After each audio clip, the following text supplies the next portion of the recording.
大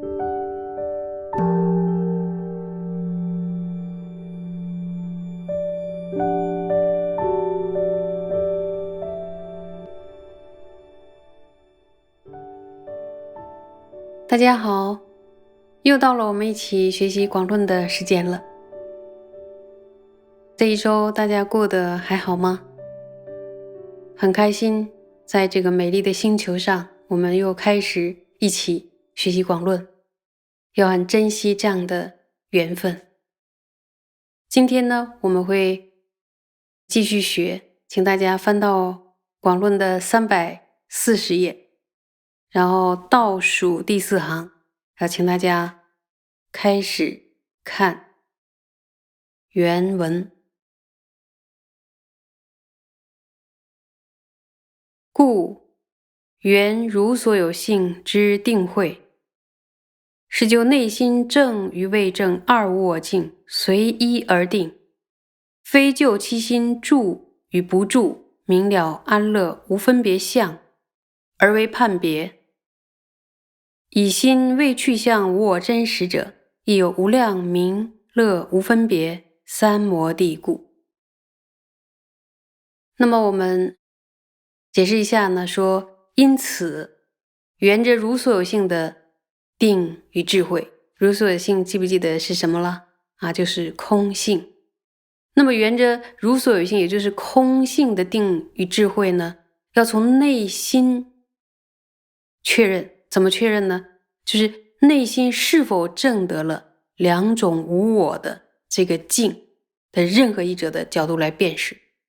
换句话说呢，无论是定还是慧，如果证得普特耨罗无我或者法无我，就人我和法无我，这样的定慧呢，就是缘着如所有性的定慧，也就是缘着空性的定慧。如果不是证得两种无我其中的任何一者的定慧，就不是缘着如所有性的定慧，也即是呢，不是缘着空性的定和慧。所以呢，绝对不能呢，从内心是否处于具有安乐清晰的这个无分别的角度来辨识，就来分辨，然后缘着如所有性的定慧。也就是说，不能认为具有安乐清晰的无分别就是缘着如所有性即空性的，不具有安乐和清晰的无分别呢，就不是缘着如所有性。那么为什么不能这样认为呢？因为呢，有无量的安乐清晰无分别的定，它呢确定这个定呢，它不是从内心是否趋向于无我真实这个境的缘故，它不是从这里边分的。然后这里边的真实呢，显然就是指空性。说先不要说呢证得空性，即使内心没有去向空性，能不能够获得那样的安乐呢？清晰等等。其实呢，即使内心没有去向空性，也能获得具足像安乐清晰无分别的这样的一个定。比如说像外道修定，它也是能够获得具足安乐清晰无分别的定。但是呢，我们都知道外道是没有空性，他修定呢也不可能趋向空性，因为没有空性教授，所以唯有佛陀开示了空性，也唯有佛教呢才能够讲到空性。因此呢，不能从内心是否处于具有安乐清晰的这个无分别，然后来辨识呢，说它缘着如所有性的这个定慧。有没有听清楚？好，那接着我们再看下一段。看书，有没有看书？要找到行。说现前可证，虽未获得实性见解，但可直心令无分别，故未解空性，生无分别定，无少相违。那么说，虽然还没有获得正的实性的正见，也就是呢，他没有获得什么呀？没有获得空正见。但是呢，它只要摄持内心毫无分别，就能够升起无分别定。这是呢，其实可以现前证成的事情。所以呢，即使不了解空性，但是呢，能不能够升起无分别定呢？可以升起无分别定。不了解空性与升起无分别定有相违之处吗？没有丝毫的相违之处。所以不会因为不了解空性就不能升起无分别定，对不对？是这样吧？好，我们再接着往下看。有找到行吧？说若能由此久摄其心，以摄心力生堪能风，彼生起时身心法尔能生喜乐，故生安乐亦不相违。喜乐生矣，既有喜乐受相明了力，能令心起明分。那么解释一下呢，说如果能由此而长时间的摄持内心，注意这个词是指什么呀？无分别定，对不对？升起无分别定之后呢，用无分别定长时间的摄持内心。摄持内心呢，借由摄持内心的力量，因为它花很长时间训练，所以训练出摄持内心的力量。一旦产生，注意，一旦产生堪能的风息，风息是什么？就是身体里的风啊。平时我们没有修定的时候，身体的风是不堪能。不堪能是什么意思？就是它不受自己控制，它不调柔不调顺。但是呢，透过摄心的力量之后，身体里的风会变得调顺。风息调顺之后呢，我们的身心反而就会升起喜乐。那么就说身心自然升起了喜乐，因此呢，注意没有证得空性，还没有获得空正见，这与生不生起安乐相违吗？不相违。不会因为我们还没有证得空性，就无法在心中升起安乐，禅定的安乐。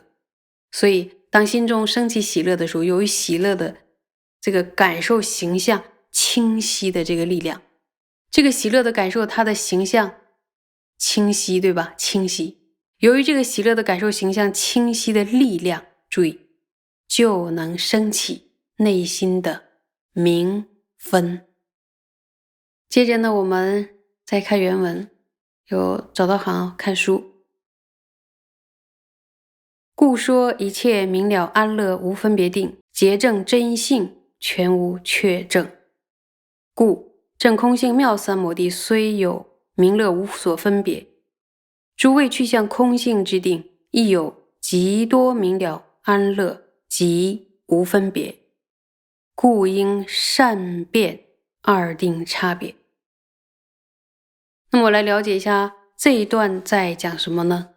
说因此想要成立一切明了安乐的这个无分别定，都是证的真实性空性，全无确证，就是没有任何清净正确的依据。这么说没有依据的，所以没有任何清净正确的依据可以成立一切明了安乐的无分别定，都是证的真实性的空性。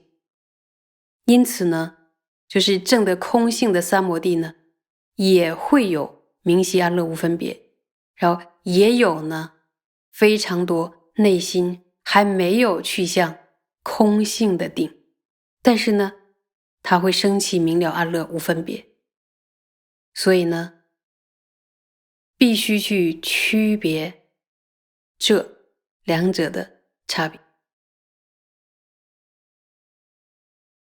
总之呢，我们前面讨论过的这个明分力的问题，就是绝对不能在明分力那儿画一条线，然后没有明分力呢就是指，有明分力呢就是观。然后这种判断直观的方式呢，要给它打一个大大的叉，是错误的，没有经论依据。因为经论里边说，止观是不同的心所，止是三摩地，观是慧，而且所有的奢摩他都具有明分力，所以不能说止没有明分力。这个明分力的问题呢，其实我们来分析一下呢，他用明分立说是止是观，其实呢，他宗既不了解止，也不了解观，因为他宗说的这个明分立的问题，既不是止，也不是观。那么接着还有一个问题，就是说安住于明了安乐无分别，是不是就是观呢？这个分几种状况，分两种状况，一种呢是内心没有安住，一种是内心有安住。那么第一种，内心没有安住于明了安乐无分别，既不是止也不是观，对不对？是这样吧？那么第二种呢，内心安住于明了安乐无分别，可以是止，但是不一定是观，对不对？因为不一定它有抉择力，它不一定是有抉择力引生的清安。那么升起了明了安乐无分别的定，是不是就是证得空性了呢？你们在答什么？不一定，对吧？那么为什么呢？因为没有证得空性的人，然后透过修行呢，可不可以在内心中也升起了具足明了安乐无分别的定呢？可以的。因此证得空性与内心安住于明了安乐无分别有很大的差别的。如果我们没有仔细的去辨别其中的差别，然后自己修定呢，由于修定，注意由于修定，然后他获得了明了安乐然后无分别的这个定。如果这个时候他自己以为证空性了，或者认为获得了证得空性的比波舍那，这是完全是搞错了，因为他只是在修定罢了。如果把修定的这个明了安乐无分别定认为是证的比波舍那所产生的一种觉受的话，那不是大错特错了。因为他如果认为是比波舍那证的空性，他认为说这可以解脱老死，但实际上这只是在修定而已，跟解脱老死完全不着边的。所以呢，这个定和慧的抉择，它的分界点呢是非常重要的。然后今天很高兴跟大家在一起呢，学习了这一段，然后希望经过你们的努力的重复的听闻，我们能把这一段呢越学越清楚。大家一定要加油，谢谢。